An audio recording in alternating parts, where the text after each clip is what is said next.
inquiétant et c'est désolant que nous sommes ici en tant que Burundais. Vous savez que nous avons fait le régime qui torture. Mais maintenant, donc, on ne sait pas à quel sens se vouer parce que nous sommes ici vraiment dans une situation précaire. Nous avons, depuis 2015, en fait, vraiment, nous avons eu une protection de la part du gouvernement d'Ouganda et de la part même des services de sécurité. Mais ces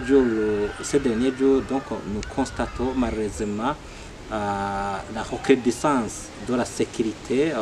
la quiétude des réfugiés maintenant vraiment n'est pas garantie. C'est pourquoi nous demandons le gouvernement, nous demandons les services de sécurité afin que nous soyons protégés. Parce que nous avons fui la persécution, nous avons fui le gouvernement du Burundi. On ne peut pas vivre la même situation avec nous sommes des réfugiés qui veulent la sécurité, qui veulent la quiétude, qui veulent en tout cas que nos droits, que ce soit les droits fondamentaux, que ce soit les libertés d'expression, que ce soit les libertés de former des associations, parce que j'aimerais vous dire qu'il y a vraiment des facilités ici par rapport au texte, par rapport aux lois qui régissent la protection des réfugiés ici. Il y a les actes, donc des procédures ou bien même des mécanismes de protection des réfugiés ici qui sont dans les textes ougandais, mais pratiquement c'est désolant que nous sommes en train de vivre vraiment d'une situation précaire, d'une situation vraiment chaotique, alors qu'il y a des services, il y a des engagements, il y a des pactes relatifs à la protection des réfugiés qui ont été signés et même ratifiés par le gouvernement ougandais. Twovuga yuko byabaye ndanse turafise ubwoba cyane nivu turavye ukuntu abarundi bariko barapfa kino gihe gateye ubwoba kuko uravye ukuntu mu mezi atari menshi amaze gupfa abarundi batari bake tukaba tutaramenya neza ukuntu bapfa biba bitangaje bavuga ngo batoye ikiziga ukumva hari nabo banyuruje mbere babuze irengero turafise ubwoba cyane nka jewe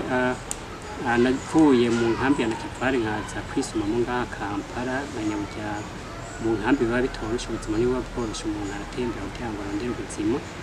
novuga yuko muri aya mezi maze nagize ubwoba naragize n'amakenga nari niyumviye no gusubira mu nkambi si upfa yuko ariho hari umutekano cyane ivyo birabayo ariko mugabo ngaha mu gisagara ca Kampala birateye ubwoba cyane na cyane kubera ngaha mu gisagara haba hari abarundi bavangavanze, hari abarundi b'impunzi hakaba n'abandi barundi batari impunzi,